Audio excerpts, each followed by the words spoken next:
Temos o escândalo do dia, né? O escândalo do dia, que é essa história do presidente da Caixa Econômica Federal, que costumava, além de fazer convites completamente sem pé nem cabeça, de cunho sexual para suas subordinadas, costumava tocar nas partes íntimas das suas subordinadas. E eu fiquei muito feliz que essas mulheres foram ouvidas, foram levadas a sério e que efetivamente se tomou uma medida de tirar essa pessoa do cargo.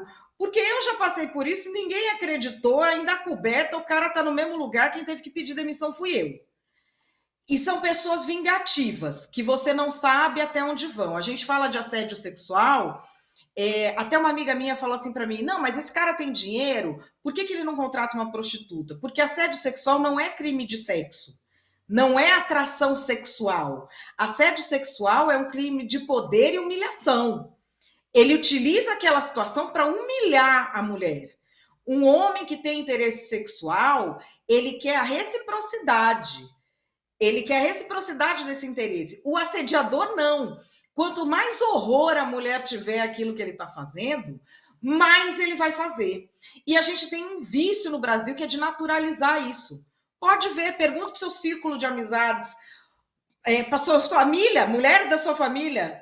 Quantas mulheres passam por isso todo dia? E quando você fala, você é vagabunda, você que deu mole pro cara, você não entendeu bem que era só um elogio. O que era só um elogio, eu ouvi 500 vezes. Enfiar a mão no não sei onde era só um elogio. Beleza. A gente está vendo isso mudar. É importante que sejam funcionárias públicas, porque como elas são concursadas, existe ali, vamos dizer, um tipo de relação diferente de colegas, elas conseguiram, muitas mulheres, denunciar uma pessoa que tem muito poder. O que é dificílimo, gente, porque não precisa nem ter tanto poder. Pode ser um gerente, pode ser uma pessoa que seja ridicularizada pelos outros até. Na hora que a mulher denuncia, ela é a vagabunda, ela vira uma leprosa, ela vai ser mal falada pelas costas, vão boicotar oportunidades profissionais, ela é louca, ela denuncia assédio falsamente. Eu sei porque eu já passei por todas essas fases e foi com amigo, não foi com inimigo não que fez isso comigo. Então, a gente vê isso acontecer, é uma coisa inovadora. Tomara que a moda pegue agora, porque isso é inadmissível no ambiente de trabalho quando tu sobe hashtag. Quando é para fazer alguma coisa, fica todo mundo convenientemente calado. E depois ainda sobe a hashtag, que eu vi o povo ainda que dá apoio para assediador, para predador sexual, hoje subindo hashtag contra o presidente da Caixa. Por isso que me dá raiva essas hashtags, porque o que tem de falciane lá no meio, só Deus sabe. Mas aí a gente vê ele se lançando depois, porque a história que as mulheres contam é horrorosa. A gente vê ele lançando mão de uma coisa que tem até em seriado de TV. Quando flagrado, ele pega a mulher dele e leva ela junto numa cerimônia pública. E foi exatamente o que ele fez. Vamos ver. Fazendo um anúncio da dinâmica nossa, da parte agro, pelos próximos 12 meses, algo que realmente não era um foco da Caixa Econômica Federal. Ano passado, a gente começou e realmente foi a primeira vez que a gente pediu para fazer parte do Plano Safra, e aqui a gente vai conversar um pouco sobre essa dinâmica. Eu faço a primeira participação e depois as outras pessoas conversam. E eu quero agradecer a presença de todos vocês, da minha esposa, acho que uma mulher é muito clara, são quase 20 anos juntos, 2 filhos, e uma vida inteira pautada pela ética. Tanto é verdade que quando eu assumi o banco tinha os piores ratings das estatais. 10 anos com balanço, com ressalva, uma série de questões que todos vocês sabem. E hoje a gente é um exemplo. Então eu tenho muito orgulho do trabalho de todos vocês e da maneira como eu sempre me pautei.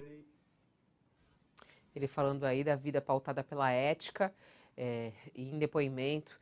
A TV Globo, por exemplo, 3 funcionárias, servidoras de carreira da Caixa Econômica, contaram que os casos geralmente ocorriam na sede do banco, da Caixa, em Brasília, mas principalmente durante viagens de trabalho, enquanto as equipes se hospedavam no mesmo hotel.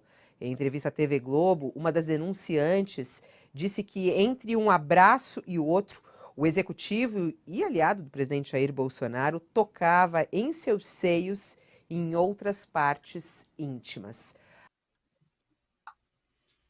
Bom, tá aí. Se ele fazia tudo isso, uma coisa que eu quero deixar clara, tá todo mundo falando, porque o cara isso, o cara aquilo. Não tem assediador sem cúmplice. Não existe. Se o cara assediou todas essas mulheres, ele só conseguiu por causa dos cúmplices, que são os que silenciam, os que fingem que não estão vendo nada. Não existiria assédio se não houvesse cumplicidade. O que eu ouço muito homem falar é assim, gente, eu nunca presenciei uma coisa dessa. E é verdade. Porque o cara que é assediador sabe quem vai ficar do lado dele, quem vai reagir àquela situação. Então, ele não vai fazer isso na frente de homens que vão reagir àquela situação. Ele vai fazer isso na frente de mulheres que reagem a essa situação, porque ele diz que a mulher é louca.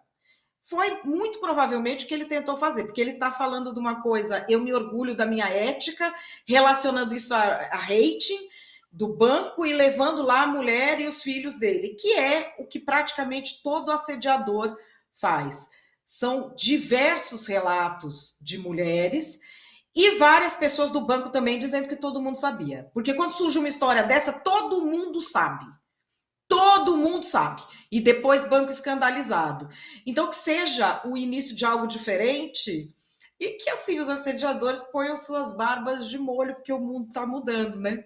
Pode ser que não tenha mais free pass, né, Felipe?